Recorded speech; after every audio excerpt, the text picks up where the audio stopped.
Alright guys, so before I start this video, I just want to say I'm extremely sorry for not uploading before. There was definitely a very good reason behind it, and I'm ultra sorry for that. And what I'm going to do is just try and upload at least once a week now that I've kind of sorted that out. I'm really sorry again, and I'm trying to create more content, but at the moment it's just a little bit difficult. Sometimes I wonder, at what age will a phone become obsolete? And then I remember that my dad is still rocking the X10 Mini Pro with Android 1.6 Donut, and realised that people are still using 7-year-old devices, so there must be a lot of phones to review. So hey guys, my name is Ryan Thomas, and this is my take on the Galaxy S2 from Samsung in 2017. So, as with all 6-year-old devices, you're going to lose some major features of modern handsets. You will spend most of the time watching the loading wheel because this thing is slow. It's going to be extremely slow experience for those of you who may have been using one of these as a backup from anything from iPhone 4S upwards, because it is just that slow. Okay, so the S2 came out in April of 2011, meaning that this is almost a 6-year-old device.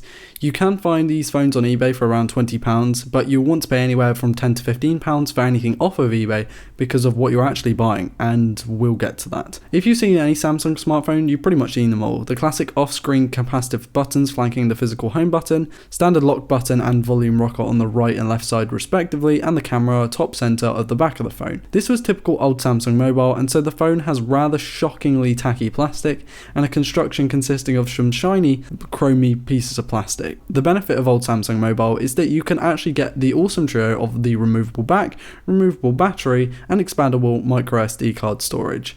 This means that you can expand the rather shocking battery life by replacing it with a 3 times larger battery pack, which is ideal. It sounds like I have a problem with the phone, but really the device seems solid.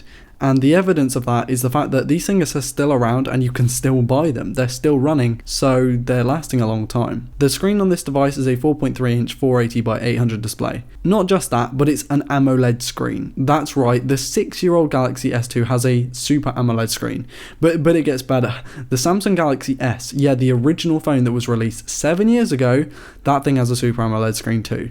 To someone like me, this is such a cool thing. Anyway, I'm getting sidetracked. The screen isn't incredibly sharp at a slightly less wider than 16 by 9 480p screen.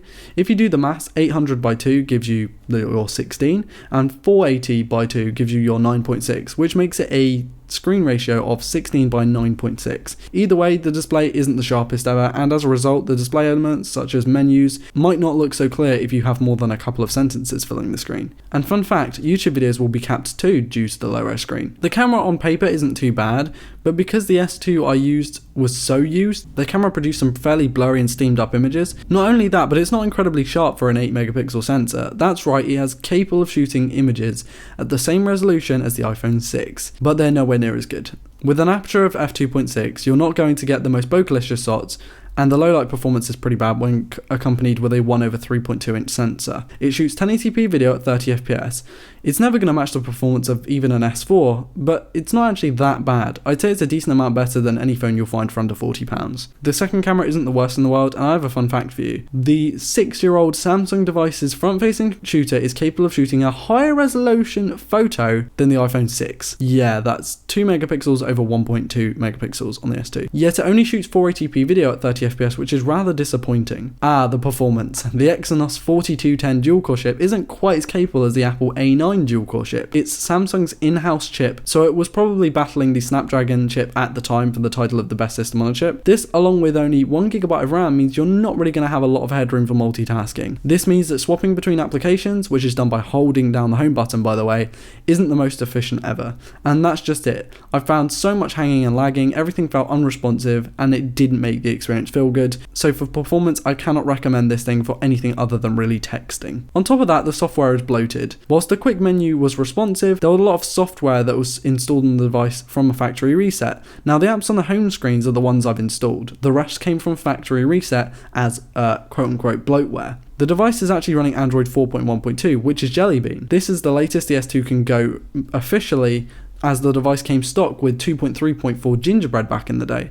And from what I can tell, Nox isn't installed, meaning that you could pretty easily install a custom ROM on this thing as well. Not only this, but you can actually get 5.0 Lollipop on here off the XDA developers forums, which would be super cool if someone actually pulled that off. The battery life of this device is pretty bad, with an age-old 1650 mAh battery coupled with the TouchWiz interface that gives you about 1 to 2 hours of screen on time, or at least it did for me, if I was lucky. I would personally go for the aforementioned battery back, which would double your screen on time at the very least. The problem is that those battery backs can sometimes cost close to the same amount that you paid for the entire phone. You might as well just go with an S3 at this point. The speaker on this phone is rear firing, which is the worst spot. I mean, why would you want a speaker that faces away from you when you're watching videos on your own phone? Either way, it's got some volume to it, and it's not the most tinny, but it is mostly tinny. And as previously mentioned, facing the wrong way as well. I'd make use of the headphone jack if I were you. I seem to be saying that in pretty much every video at this point. You get a standard 2 ports on this device. That's the micro USB 2 connector and the 3.5mm jack up top. Apart from that, no special features like fingerprint scanners, heart rate monitors, NFC, or wireless charging capabilities of even moderately modern Samsung S devices. But for such a low price, and with its old age, at least here in the tech world, you can honestly expect anything better. And it even comes in 16 and 32GB configs too. And that's just it. It's a good backup phone as long as you replace the original battery, and it should give you a decent experience if you've never had a smartphone before. Multitasking is a bit unintuitive with a long press of the home button, but you do get a decent camera capable of 1080p video and a Super AMOLED screen and expandable storage. Well, ladies and gentlemen, thank you so much for watching today's video. If you liked it, please do leave a like. If you didn't, please leave a dislike and tell me in the comments below what your thoughts are. If you're new around here, please feel free to subscribe to never miss a video as long as YouTube isn't balked, as always, and I will catch you in the next video.